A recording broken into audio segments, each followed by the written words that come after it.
The note lay folded on the nightstand, a stark white rectangle against the dark cherry wood. I didn't touch it. Not yet. My hand hovered, the skin prickling with a cold dread I couldn't explain. The emptiness beside me was a physical thing, a vacuum that sucked the warmth from the room. Noah's side of the bed, usually a rumpled landscape of pillows and blankets, was smooth, almost clinical. His clothes were gone from the closet, his toiletries vanished from the bathroom. Like he'd never been there. A chill, deeper than the morning air, settled in my bones. A week earlier, the kitchen was a whirlwind of activity. The scent of rosemary and garlic hung heavy in the air, a promise of the dinner party we were hosting. Ava moved with a fluid grace, a symphony of motion as she chopped vegetables and stirred sauces. I watched her, a familiar warmth spreading through me, a warmth that now felt like a cruel mockery.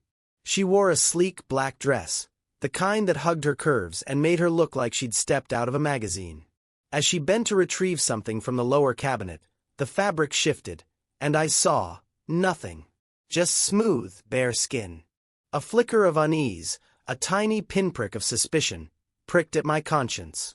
I dismissed it, told myself I was being ridiculous. But the image lingered, a nagging question mark in the back of my mind. That night, I decided to surprise her. I knew she was meeting a friend at the Blue Moon, a dimly lit bar downtown. I pictured her laughing, sharing stories, the way we used to. I wanted to recapture that feeling, that easy intimacy. I walked in, the low hum of conversation and the clinking of glasses filling the space. The air was thick with smoke and the scent of expensive perfume. Then I saw her, not laughing with a friend, kissing someone else, passionately. His hand cupped her face, his lips pressed against hers with a possessiveness that made my stomach churn. The world seemed to tilt on its axis, the sounds of the bar fading into a dull roar. My heart pounded against my ribs, a frantic drumbeat against the silence in my ears. I wanted to scream, to confront them, to tear them apart. But I couldn't move. I was frozen, trapped in a nightmare I couldn't wake from. I watched, a silent observer of my own destruction. The scene played out in slow motion, every detail etched into my memory. The way her hand rested on his shoulder, the way his fingers tangled in her hair, the way her eyes fluttered closed as she surrendered to the kiss. I retreated, a ghost in my own life. I walked for hours, the city lights blurring into streaks of color. My mind raced, trying to reconcile the woman I loved with the stranger I had just witnessed. How could she? Why? The questions echoed in my head, unanswered, agonizing. The next few days were a blur. I watched her, studied her every move, every word, every gesture. I saw the subtle changes, the way she avoided my gaze, the way her smile didn't quite reach her eyes. The marital discord hung in the air, thick and suffocating. I replayed memories, searching for clues, for moments when I should have seen the signs. I remembered our anniversary dinner, the way she seemed distracted, her eyes darting to her phone. I remembered the late nights at the office, the excuses that now seemed flimsy and transparent. I thought back to our wedding day, the sun shining, the promises we made, the future we envisioned. A montage of happy moments flashed through my mind. Our first apartment, our awkward attempts at cooking, our shared laughter, our whispered secrets. They felt like a lifetime ago, a distant dream. I was trapped in a vortex of grief and anger, a battleground of conflicting emotions. Each innocent touch, each casual conversation, now seemed like a calculated deception. I was living a lie, and the weight of it was crushing me. The note was still on the nightstand. I picked it up, my fingers trembling. The paper felt thin, almost fragile. I unfolded it, my breath catching in my throat. The words were simple, stark. I'm gone. Don't look for me. Just that. No explanation, no apology, no goodbye. The note was cold, impersonal, a final act of betrayal. And just like that, he was gone, and I was left with the wreckage.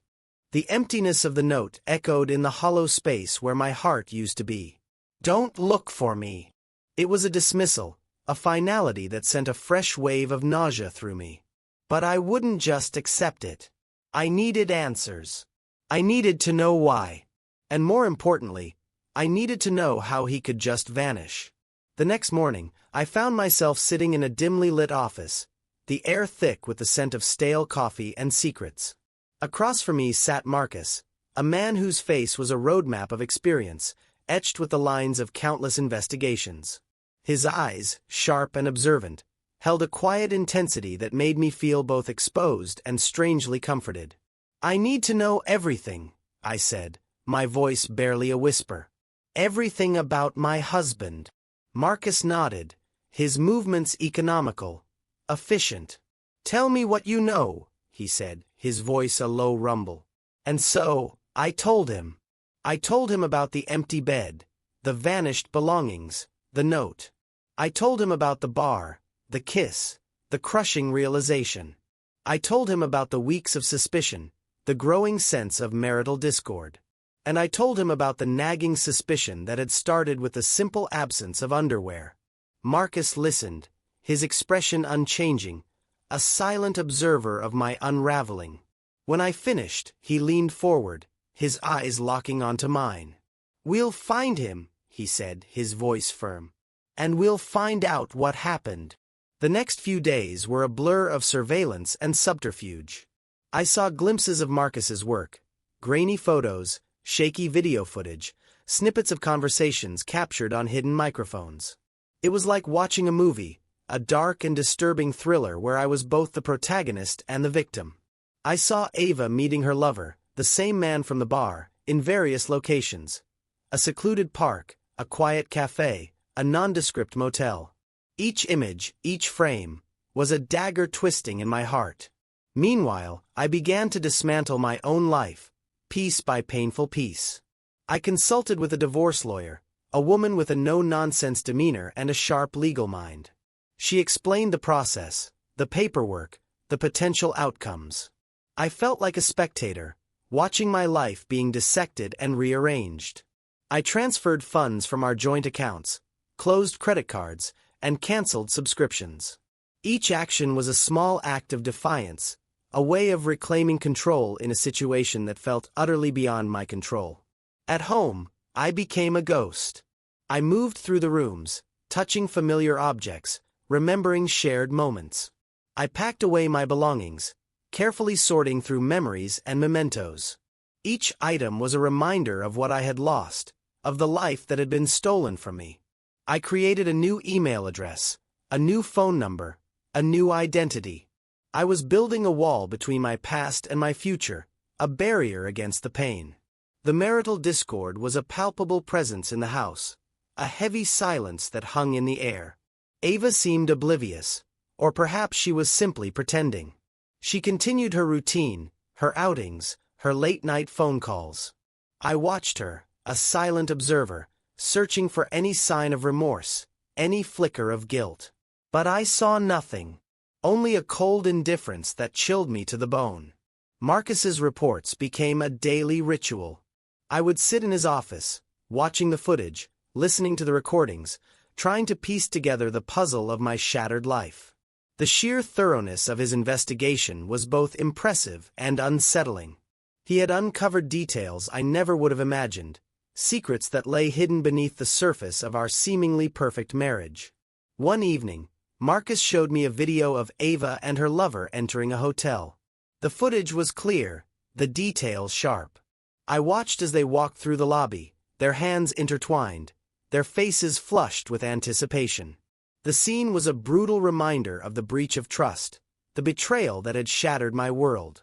As I watched the video, a cold fury began to simmer within me.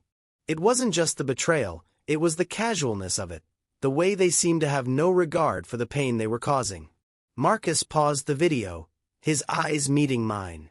"We have enough," he said, his voice low. "Enough to prove everything."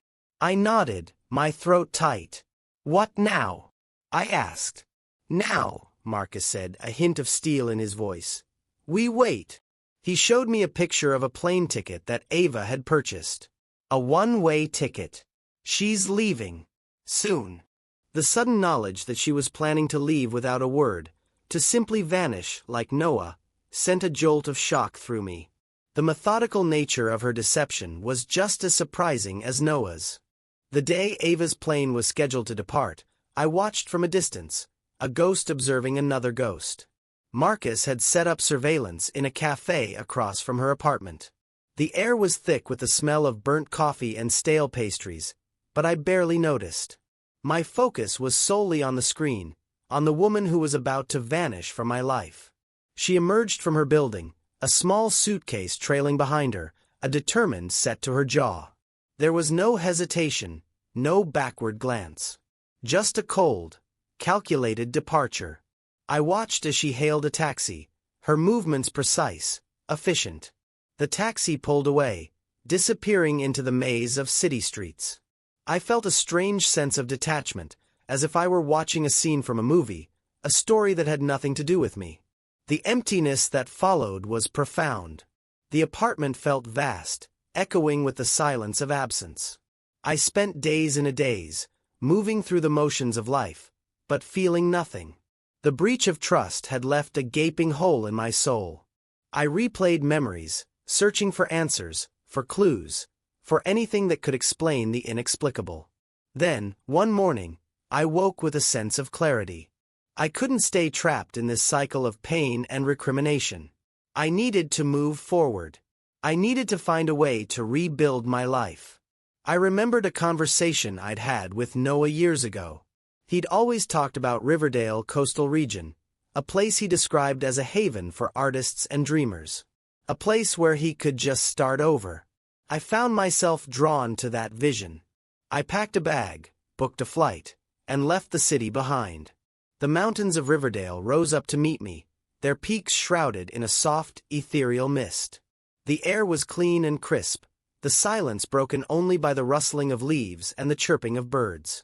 I found a small, cozy apartment overlooking a quiet street, a sanctuary from the chaos of my past. The first few weeks were spent exploring. I hiked the trails, wandered through the art galleries, and immersed myself in the vibrant culture of the city. I found a sense of peace in the rhythm of nature, in the beauty of the mountains. I started to breathe again, to feel again. One afternoon, I stumbled upon a small, independent bookstore. The scent of old paper and leather filled the air, a comforting aroma that transported me back to my childhood. I browsed the shelves, my fingers tracing the spines of well-worn books. That's when I met Hazel. She was sitting in a corner, her nose buried in a book, her brow furrowed in concentration. She had an aura of quiet strength, a gentle kindness that drew me in. We struck up a conversation, talking about books, about life, about starting over. I found myself drawn to her honesty, her vulnerability. We started spending more time together, exploring the city, hiking the trails, sharing meals. We talked about our pasts, our dreams, our fears. She told me about her own struggles, her own journey of self-discovery. We found a connection in our shared experiences, a bond forged in the fires of adversity. Hazel was a breath of fresh air, a ray of light in the darkness. She was kind, compassionate, and understanding. She listened without judgment, offered support without expectation. She helped me to see that I wasn't defined by my past, that I could create a new future, a future filled with hope and possibility. I started a small woodworking business, using the skills I'd learned from my grandfather.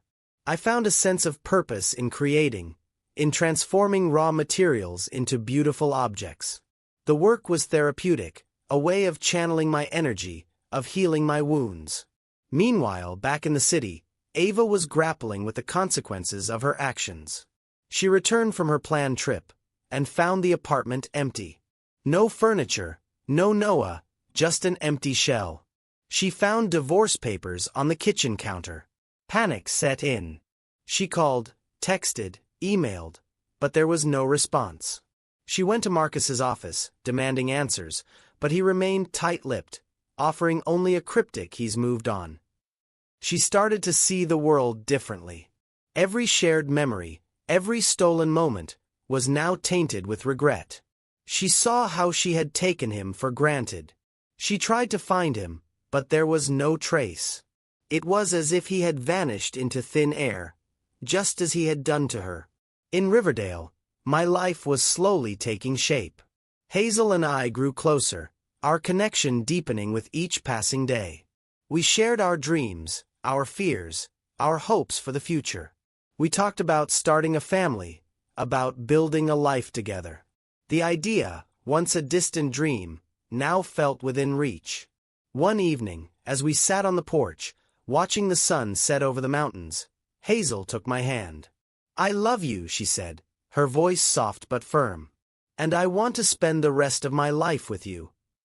I looked at her, my heart overflowing with gratitude and love. "I love you too," I said, my voice thick with emotion. "And I want the same thing." As the sun dipped below the horizon, casting a warm glow over the mountains, I felt a sense of peace, a sense of belonging. I had found a new home, a new love, a new life. And I was finally ready to leave the past behind. But I knew that Ava's story was not yet over. That the day would come when our paths would cross again. And when that day arrived, I would be ready. The bell above the door to my woodworking shop chimed, a gentle sound that usually signaled a new customer. But as I looked up, my heart skipped a beat. It wasn't a customer. It was Ava. Her eyes, red and swollen, locked onto mine with a desperate intensity.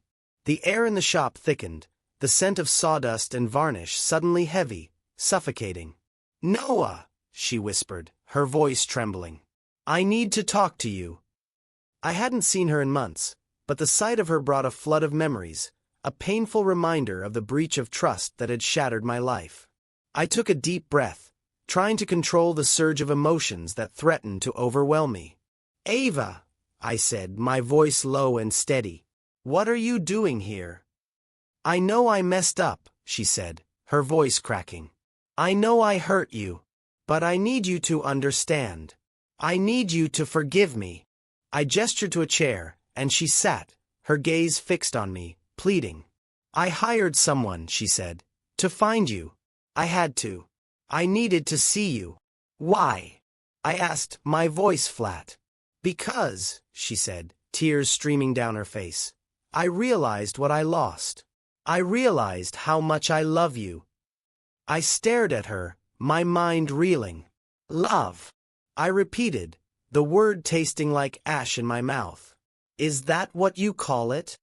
I walked to my desk, opened a drawer, and pulled out a thick manila envelope. I placed it on the table between us. "This," I said, my voice calm, "is what I call it." She opened the envelope, her fingers trembling. Inside were photographs, video stills, transcripts of conversations. Evidence gathered by Marcus, meticulously documented, irrefutable. Her face paled as she flipped through the images, each one a stark reminder of her deception. "This," she stammered, her voice barely audible. "This isn't what it looks like." "Isn't it?" I asked, my voice laced with sarcasm. "Because it looks exactly like what it is. It looks like you betraying my trust, Ava. It looks like you breaking your vows." She looked up at me, her eyes filled with a mixture of anger and despair. "You don't understand," she said. "It wasn't like that. It was a mistake. A mistake," I repeated. "A mistake you made over and over again? A mistake you planned to leave the country for?" "I was confused," she said, her voice rising. "I was unhappy. I needed something." "Something?" I interrupted, my voice sharp. "Something other than me? Something other than the life we built together?" She looked away, her face flushed with shame. "I don't know," she whispered. "I don't know what I was thinking." "That's the problem, Ava," I said, my voice low. "You weren't thinking. You were acting on impulse, on selfishness, on a complete disregard for my feelings." "Please," she begged, her voice choked with tears. "Please, Noah. I know I hurt you. I know I made mistakes. But I'm here now. I'm asking for your forgiveness. Can't we just start over? Start over? I asked, my voice flat. After everything? After you systematically dismantled our life? After you planned to leave without a word? Do you really think I could ever trust you again? She stared at me, her eyes wide with disbelief. But I love you, she repeated, her voice a desperate plea. Love isn't enough, Ava, I said, my voice firm. Love isn't an excuse for betrayal. Love isn't a get-out-of-jail-free card. You made your choices, and now you have to live with the consequences. She stood up, her face a mask of anger and hurt. You're making a mistake, she said, her voice trembling. You're throwing away everything we had. Everything you had, I corrected her. I'm building a new life, Ava. A life without you. And I'm happy. Happier than I've been in a long time. She looked at me, her eyes filled with a mixture of sadness and regret. I don't believe you, she said. Believe what you want, I said, turning away. But I'm done. I'm done with the lies, the deception, the marital discord. I'm done with you. She stood there for a moment, her face a portrait of despair. Then, she turned and walked out the door, the bell chiming a final farewell. I watched her go, a sense of finality settling over me. The confrontation was over. The truth had been spoken. And there was no turning back. As she walked away, a new feeling arose in her. A feeling of resolve. She would not let this be the end. The echo of the shop bell faded, leaving behind a silence that was both heavy and strangely liberating. Ava was gone. The confrontation, though painful, had been necessary. A final, decisive act of closure. I turned back to my workbench, the scent of cedar and pine a comforting presence. The wood, smooth and unblemished, waited to be transformed, a metaphor for my own life. Hazel arrived later, her smile a warm beacon in the fading light. She saw the tension in my face, the lingering shadows of the past. Everything all right? She asked, her voice soft with concern. I told her about Ava's visit, about the confrontation, about the finality of it all. Hazel listened, her eyes filled with understanding and compassion. When I finished, she took my hand, her touch grounding, reassuring. It's over now, she said, her voice gentle. You can finally let go. And I did. I let go of the anger, the resentment, the lingering pain. I let go of the past, of the woman I had loved and lost. I let go of the what-ifs and the could-have-beens. I embraced the present, the life I had built, the love I had found. Time moved forward, a steady current carrying me towards a new future.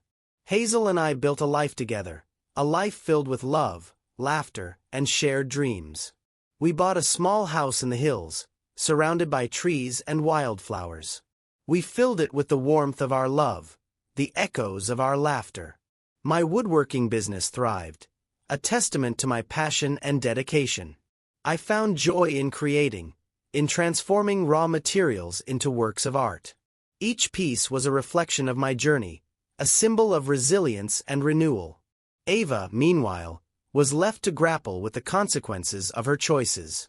The empty apartment, once a symbol of her freedom, now felt like a prison. The silence was deafening, the solitude crushing. She replayed the confrontation in her mind, each word a sharp reminder of her mistakes. She tried to rebuild her life, to find a sense of purpose, but the weight of her regret was a heavy burden. The breach of trust had cost her everything: her marriage, her happiness, her sense of self. She sought therapy, determined to understand her actions, to confront the demons that had driven her to betray the man she loved. A year later, the mountains of Riverdale were bathed in the golden light of a late afternoon sun. Hazel and I stood on the porch of our house, watching our children play in the garden. Our son, a miniature version of me, chased our daughter, her laughter echoing through the trees. Hazel was pregnant, her belly round and full, a symbol of our growing family. I looked at her, my heart overflowing with love and gratitude. I'm happy, I said, my voice thick with emotion. Happier than I ever thought possible. Hazel smiled, her eyes filled with warmth. Me too, she said. We've built a beautiful life. In the city, Ava sat in a small cafe, sipping a cup of coffee. She looked out the window, watching the people pass by, their faces etched with the stories of their lives. She had changed. She had learned from her mistakes, confronted her demons, and found a measure of peace. She had started a new job, working with a non-profit organization that helped women who had experienced trauma. The work was challenging, but it was also rewarding, a way of giving back, of making amends. She had found a sense of purpose in helping others, in guiding them towards healing and hope. She had also started painting again, a passion she had abandoned years ago. Her canvases were filled with vibrant colors and bold strokes, expressions of her inner world, her journey of self-discovery. She still thought of Noah, of the life they could have had. But she no longer dwelled on the past. She had accepted her mistakes, learned from them, and moved on. She was building a new life, a life filled with purpose, with meaning, with a quiet sense of contentment. As the sun set, casting long shadows across the city streets, Ava stood up, her face etched with a quiet resolve. She had a long way to go, but she was on the right path. She was healing, she was growing, she was becoming the woman she was meant to be. Back in Riverdale, I held Hazel close, our children playing at our feet. The mountains stood tall and proud, a silent testament to the resilience of the human spirit. The past was behind us, the future stretched before us, filled with hope and promise. We had found our peace, our happiness, our forever. And that, I knew, was enough.